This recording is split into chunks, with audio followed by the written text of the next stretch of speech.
নমস্কাৰ বন্ধুসকল, সকলোকে জিত আছাম ইউটিউব চেনেললৈ আপোনালোক সকলোকে স্বাগতম জনাইছোঁ।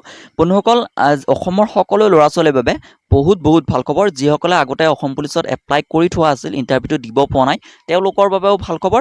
আৰু যিসকলে অসম পুলিচত এপ্লাই কৰা নাই এতিয়ালৈ, বা যিসকলৰ ইচ্ছুক আছে অসম পুলিচত যাব বিচাৰে, অসম পুলিচত চাকৰি কৰিব বিচাৰে, তো তেওঁলোকৰ বাবেও বহুত ভাল খবৰ। বন্ধুসকল, তাৰ আগতে আপোনালোকক এটা কথা জনাই দিছোঁ, মোৰ এই চেনেলত আপোনালোকে আহিব লগা SSC GD এছাম পুলিচৰ ওপৰত প্ৰিপেৰেশ্যন চলোৱা হৈছে, যিহেতু অসম চৰকাৰ বিভিন্ন বিভাগত ভেকেঞ্চি হ'ব, আৰু তাৰ ওপৰত আপোনালোকে মেথছ আৰু ৰিজনিং তো মোৰ চেনেলত আপোনালোকে পঢ়িব পাব। ঠিক আছে, যদি ইচ্ছুক তেনেহ'লে মোৰ চেনেলটো আপোনালোকে ছাবস্ক্ৰাইব কৰিব।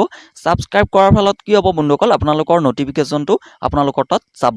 ঠিক আছে, তো বন্ধুসকল, তাৰ আগতে 1 ছেপ্টেম্বৰৰ পৰা আপোনালোকে হয়তো বহুতে এপ্লাই কৰি থৈছে, বহুতে কৰা নাই। ঠিক আছে, যিসকলে এপ্লাই কৰি থৈছে তেওঁলোকৰ বাবে বহুত ভাল খবৰ। আপোনালোকে সকলোৱে গম পায়, ইলেকশ্যনৰ আগত অসম পুলিচৰ ইণ্টাৰভিউ চলি আছিল, কিন্তু ইলেকশ্যনৰ বাবে সেই ইণ্টাৰভিউটো পোষ্টপন কৰি দিয়া হৈছিল। বহুতে ইণ্টাৰভিউটো দিছে, আমি দি থোৱাই আছে, কিন্তু আমাৰ আগতে হৈছিল, সেইকাৰণে আমি দিছিলোঁ ইণ্টাৰভিউটো, আমি দিব পাৰিছিলোঁ, তো পাছ কৰি থোৱাই আছে, কিন্তু ৰিটেন এক্সাম অনুষ্ঠিত হোৱা নাই।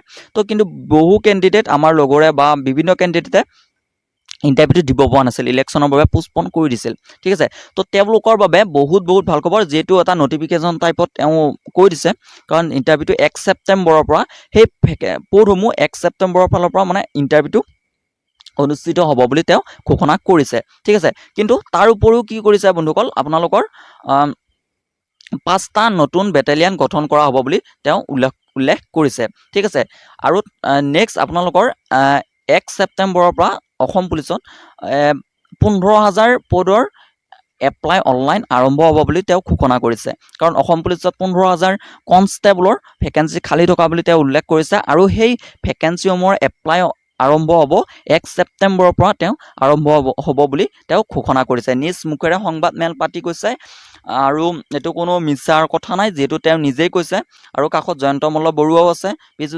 হাজৰিকা আছে, তো তেওঁ কৈছে। তো বহুত ভাল খবৰ, যিসকলে অপেক্ষা কৰি আছিল, কোনো ধৰণৰ নটিফিকেশ্যন যিহেতু অহা নাছিল SLBRB ৱেবছাইটত, তো বন্ধুসকল আজি ৱেবছাইট মানে এটা খবৰ বাৰ্তা এটা আহি গৈছে।